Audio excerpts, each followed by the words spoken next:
तो अपने सेशन को शुरुआत करने से पहले देखते हैं एक मोटिवेशनल कोट कि मजबूत होने में मज़ा ही तब है जब सारी दुनिया कमज़ोर कर देने पर तुली हो। जब सबको ये लगे कि तुमसे ना हो पाएगा तो उसी को सच साबित करके दिखाना है और पढ़ते रहना है, सीखते रहना है और वक्त ऑटोमेटिक बदल जाएगा, उसे जवाब अपने आप ही मिल जाएगा। तो चलिए इसी मोटिवेशनल कोट के साथ अपने सेशन की शुरुआत करते हैं और देखते हैं आज के इम्पॉर्टेंट करंट अफेयर्स के क्वेश्चन। अपने सेशन को शुरू करने से पहले देखते हैं महत्वपूर्ण इंपॉर्टेंट क्वेश्चन जिनको हम लोग वीडियो के माध्यम से कवर अप करते हैं, तो उनका ओवरव्यू लेते हैं। तो किस कंपनी ने भारत में अपने पहले साइबर सुरक्षा केंद्र की शुरुआत करने की घोषणा की? राष्ट्रीय युद्ध स्मारक दिवस कब मनाया गया? भारत और किस देश के बीच नई जल विद्युत परियोजना लागू हुई? उड़ान एक मजदूर बच्चे की नामक पुस्तक के लेखक कौन हैं? केंद्र सरकार ने किस योजना से संबंधित शिकायतों की सुचारू रूप से रिपोर्टिंग और वर्गीकरण के लिए लोकपाल ऐप लॉन्च किया है? किस देश के राष्ट्रपति ने अपने देश में आपातकाल की घोषणा की है? मिलन 2022 नौसैनिक अभ्यास कहाँ शुरू हुआ? फरवरी 2022 में साहित्य अकादमी के द्वारा किसे उर्दू भाषा में साहित्य अकादमी पुरस्कार 2021 देने की घोषणा की गई? किस राज्य की कैबिनेट ने कचरे का निपटान करने के लिए वेस्ट इको पार्क की मंजूरी दी? किस राज्य सरकार ने बजट में पुरानी पेंशन बहाल की घोषणा की है? 24 फरवरी 2022 को किसान सम्मान निधि योजना की कौन सी वर्षगांठ मनाई गई? अमेरिका ने एंटी मनी लॉन्ड्रिंग वायलेशन के तहत किस देश के बैंक के ऊपर $55 मिलियन का जुर्माना लगाया? तो ये हैं इंपॉर्टेंट क्वेश्चन जिनको हम लोग इस वीडियो के माध्यम से कवर अप करने वाले हैं। तो अब हम लोग देखते हैं खबरें विस्तार से। 26 फरवरी की जो भी करंट में न्यूज़ रही है, तो हाल ही में एंटी मनी लॉन्ड्रिंग वायलेशन के तहत अमेरिका ने किस देश के बैंक के ऊपर $55 मिलियन का जुर्माना लगाया? अब बात करें एंटी मनी लॉन्ड्रिंग की, तो इसमें क्या होता है कि जो ब्लैक मनी को वाइट मनी में कन्वर्ट करना, तो उसका वायलेशन किया है। इस वजह से ये अमेरिका ने जुर्माना लगाया $55 मिलियन का। अब ये जुर्माना लगा है नेशनल बैंक ऑफ पाकिस्तान के ऊपर, पाकिस्तान की दूसरी सबसे बड़ी बैंक, इसके ऊपर ये जुर्माना लगाया अमेरिका ने $55 मिलियन का। नेक्स्ट क्वेश्चन हमारा, हाल ही में राष्ट्रीय युद्ध स्मारक दिवस कब मनाया गया? तो राष्ट्रीय युद्ध स्मारक दिवस मनाया गया 25 फरवरी को। अब इसकी स्थापना कब हुई थी? तो इसकी स्थापना हुई थी 25 फरवरी 2019 को और प्रधानमंत्री नरेंद्र मोदी ने ही इसका उद्घाटन किया था। अब बात करें अमर जवान ज्योति, जिसका विलय राष्ट्रीय युद्ध स्मारक नेशनल वॉर मेमोरियल में कर दिया गया है। इसकी स्थापना 1971 में हुई थी। अब इसका जो है विलय इसमें कर दिया गया है राष्ट्रीय युद्ध स्मारक में। नेक्स्ट क्वेश्चन हमारा, हाल ही में किस देश के राष्ट्रपति ने देश में आपातकाल की घोषणा की है?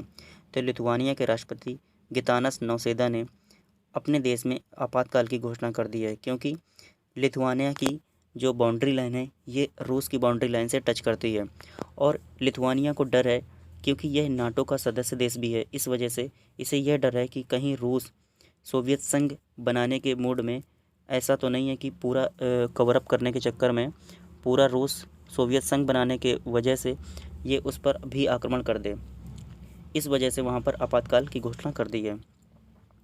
अब यह लिथुआनिया तो नाटो का सदस्य देश भी है, जबकि यूक्रेन तो नाटो देश का सदस्य था भी नहीं और उसने तो केवल बात ही कही थी नाटो में जुड़ने की, तो उसका परिणाम यूक्रेन को भुगतना पड़ रहा है। इस डर की वजह से लिथुआनिया ने वहाँ पर आपातकाल की घोषणा कर दी है। नेक्स्ट क्वेश्चन हमारा, हाल ही में लिखी गई उड़ान एक मजदूर बच्चे की नामक पुस्तक के लेखक कौन है? तो उड़ान एक मजदूर बच्चे की नामक पुस्तक के लेखक हैं मिथिलेश तिवारी। अब देख लेते हैं कुछ बुक्स जिनके लेखक कौन कौन से हैं। तो फियरलेस गवर्नेंस जो हाल ही में करंट में रही हैं, तो फियरलेस गवर्नेंस इसके लेखक हैं किरण बेदी। गोल्डन बॉय नीरज चोपड़ा नामक पुस्तक के लेखक हैं Navdeep Singh Gill. A nation to protect इसके राइटर हैं Priyam Gandhi Modi. The $10 trillion dream Subhash Chandra Garg इसके राइटर हैं। नेक्स्ट क्वेश्चन देखते हैं, हाल ही में किस राज्य सरकार ने बजट में पुरानी पेंशन बहाल करने की घोषणा की है? तो राजस्थान गवर्नमेंट ने अभी बजट पेश किया है, उसमें ये घोषणा की है कि पुरानी पेंशन को बहाल किया जाएगा। तो राजस्थान गवर्नमेंट ने की है। तो राजस्थान के बारे में देखते हैं, इसकी कैपिटल है जयपुर। सीएम है यहाँ पर अशोक गहलोत और गवर्नर हैं कलराज मिश्र।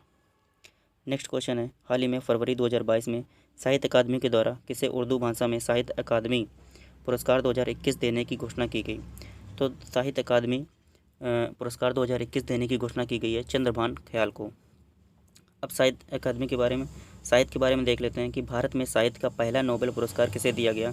तो 1913 में रविन्द्रनाथ टैगोर को साहित्य का पहला नोबेल पुरस्कार दिया गया। सरस्वती सम्मान 2021 किसे दिया गया था? तो शरण कुमार को साहित्य का सम्मान 2021 दिया गया था? साहित्य का नोबेल पुरस्कार 2021 किसे दिया गया? तो ये दिया गया था अब्दुल रज्जाक गुरनाह को। और कुछ और देख लेते हैं जो अवार्ड अभी हाल ही में दिए गए। तो business leader of the year का अवार्ड किसे दिया गया? तो ये दिया गया योहन पूनावाला को। और असम वैभव पुरस्कार असम गवर्नमेंट के द्वारा रतन टाटा जी को दिया गया। T+2 अवार्ड ये दिया गया तमिलनाडु के सत्यमंगलम टाइगर रिजर्व को। नेक्स्ट क्वेश्चन है हमारा, हाल ही में किस कंपनी ने भारत में अपने पहले साइबर सुरक्षा केंद्र की शुरुआत करने की घोषणा की है? तो साइबर अटैक से सुरक्षा के लिए साइबर सुरक्षा केंद्र की शुरुआत करने की घोषणा की है IBM कंपनी ने। क्योंकि हाल ही में अभी कुछ साइबर अटैक्स हुए हैं रसिया के ऊपर, इस वजह से अलर्ट रहने की वजह से IBM कंपनी ने इस सुरक्षा केंद्र की शुरुआत करने की घोषणा की है।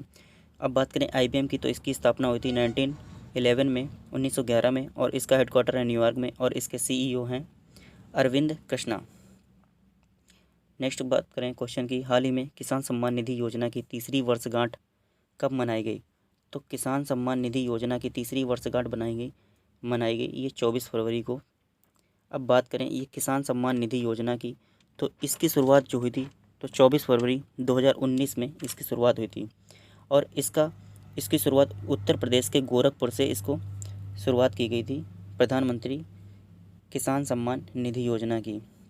अभी इसके 3 वर्ष पूरे हो चुके हैं। नेक्स्ट क्वेश्चन हमारा, हाल ही में किस राज्य की कैबिनेट ने ई कचरे का निपटान करने हेतु देश के पहले वेस्ट इको पार्क को मंजूरी प्रदान कर दी है? तो दिल्ली गवर्नमेंट ने ई कचरे से निपटान के लिए वेस्ट इको पार्क बनाने को मंजूरी प्रदान कर दी है, तो दिल्ली सरकार ने कर दी है। अब बात करें यहाँ के CM हैं अरविंद केजरीवाल और लेफ्टिनेंट गवर्नर है अनिल बैजल। और भारत ई कचरे का तीसरा सबसे बड़ा उत्पादक देश है। नेक्स्ट क्वेश्चन हमारा, हाल ही में भारत और किस देश के बीच जल विद्युत परियोजना बनाई गई है? तो भारत और नेपाल के बीच में अभी जल विद्युत परियोजना बनाई गई है।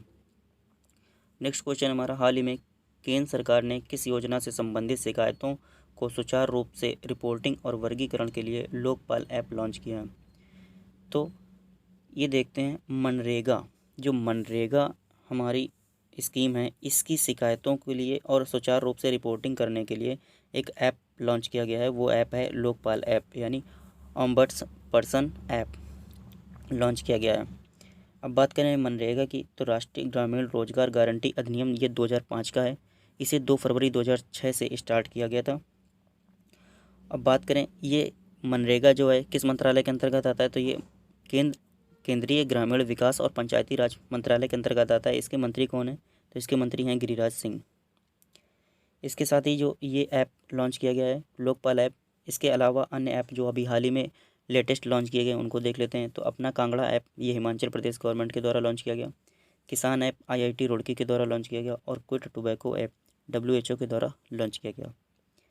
नेक्स्ट क्वेश्चन हमारा, हाल ही में 25 फरवरी से मिलन 2022 नौसैनिक अभ्यास कहाँ शुरू हुआ?